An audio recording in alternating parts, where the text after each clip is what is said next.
Hi there. Welcome to Sumit Academy. I do hope that you have subscribed to my channel. Do subscribe now so that you do not miss out on my previous or future videos. In this video, we shall talk about our traditionally friendly neighbor and the border problems faced on the Indo-Nepal border. Nepal is important for India due to its strategic location as a buffer state between India and China. Since time immemorial, Nepal has been maintaining an open border system with India. This was reaffirmed in 1950 as per the Treaty of Peace and Friendship signed that year. Citizens of both countries are given equal rights in matters of residence, acquisition of property, employment, and movement in each other's territory. The British had an interest in keeping the border open for two reasons. Firstly, to recruit Gurkha soldiers, and secondly, as Nepal was seen as a market for finished goods from India. To achieve these objectives, it was necessary to provide unrestricted cross-border movement for both goods and people. Hence, the idea of an open border. Besides trade, this open border has, over the years, also facilitated close social, cultural and economic exchanges between the two countries, as well as greater economic interdependence and political ties. The border inhabitants have benefited from education, health, trade and commerce, employment opportunities and other economic activities in each other's territories. At the same time, this open border has given rise to many irritants and serious problems, mostly as a result of the constantly shifting courses of the turbulent Himalayan rivers. Prominent among these are the ones relating to Kalapani and Susta. In this video, let us concentrate on Kalapani. Kalapani is the region located in the easternmost corner of Uttarakhand's Pithoragarh district. It shares a border on the north with the Tibetan Autonomous Region of China and with Nepal in the east and the south. The region resembles a slice of cake wedged in between Limpiadhura, Lipolek and Kalapani. The area is in India's control, but Nepal claims the region because of historical and cartographic reasons. The Kalapani region derives its name from the river Kali. Nepal's claim to the region is based on this river as it became the marker of the boundary of the Kingdom of Nepal following the Treaty of Sugauli signed between Kathmandu and the East India Company after the Anglo-Nepal War of 1814 to 1816. According to the treaty, Nepal lost the regions of Kumaon Garhwal in the west and Sikkim in the east. Nepal gave up its claim over the region west of the river Kali, which originates in the Himalayas and flows into the plains of the Indian subcontinent. According to the treaty, the British rulers recognized Nepal's right to the region that fell to the east of the river Kali. Now here lies the historic dispute According to Nepal, the east of the Kali river should begin at the source of the river. The source, according to them, is in the mountains near Limpiadhura, which is higher in altitude than the rest of the river's flow. Nepal claims that a landmass high in the mountains that falls to the east of the entire stretch, starting from Limpiadhura downwards, is theirs. India, on the other hand, says the border begins at Kalapani, which is where the river begins. So, the dispute is mainly because of the varying interpretations of the origin of the river and its various tributaries. While Nepal's claim of the territory east of Kali is based on the Limpiadhura origin, India says the river actually takes the name Kali near Kalapani.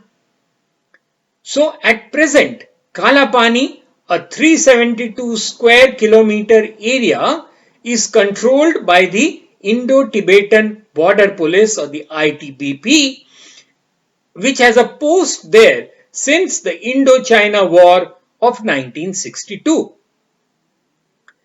India claims Kalapani as part of Uttarakhand's Pithoragarh district, while Nepal says it is a part of its Dharchula district. India claims to the area are based on British Indian maps dating back to the 19th century. Now, why is this area of strategic significance for India? The pass is situated along the 80-kilometer long Uttarakhand-Nepal border. It helps India track Chinese movements in the region. Kalapani's significance is centuries old for its location on the trade and pilgrim route to Tibet. The Kalapani Valley falls along the route to Kailash Mansarovar. The importance of Himalayan passes with the Tibetan plateau was amply highlighted in the 1962 war.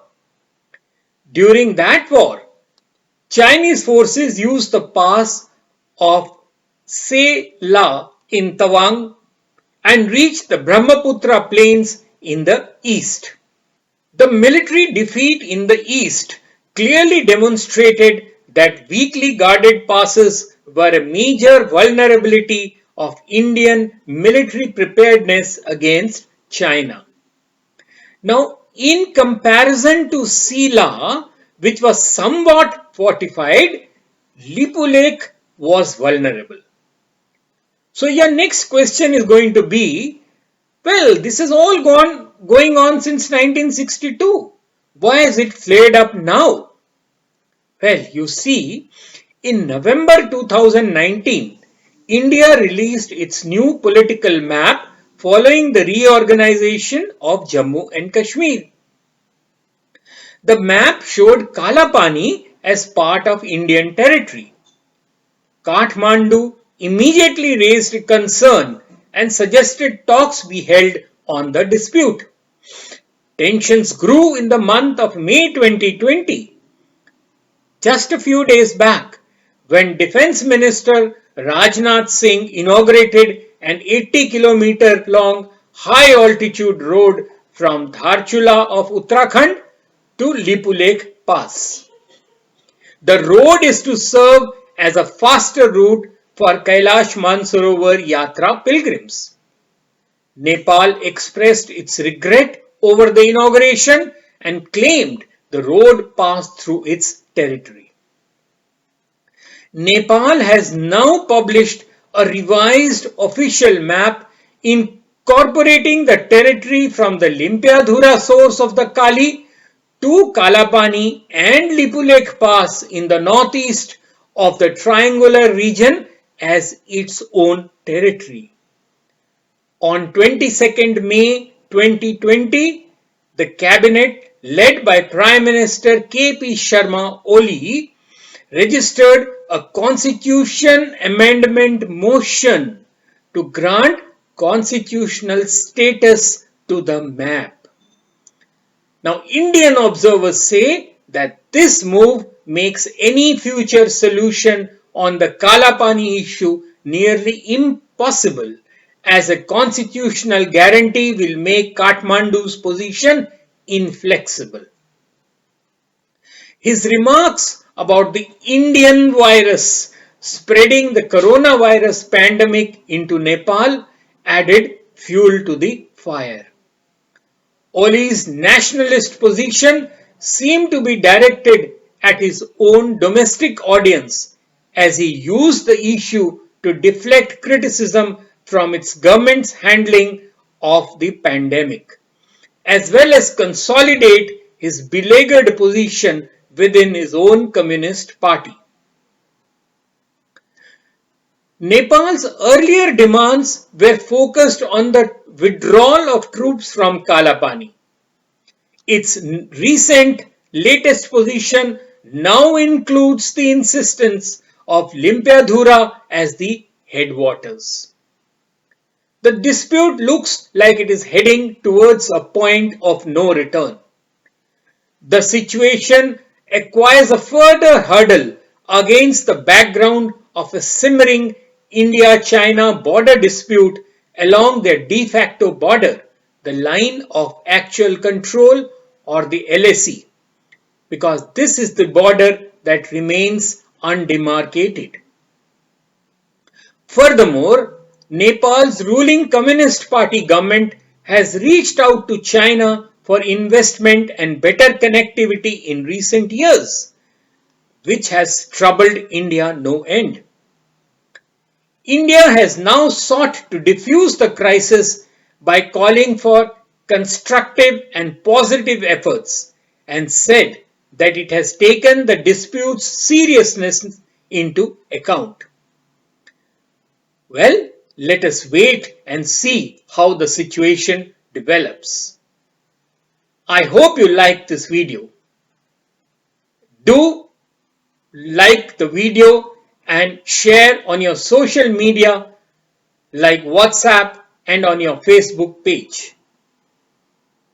And do subscribe to my channel so that you do not miss out on my previous or future videos.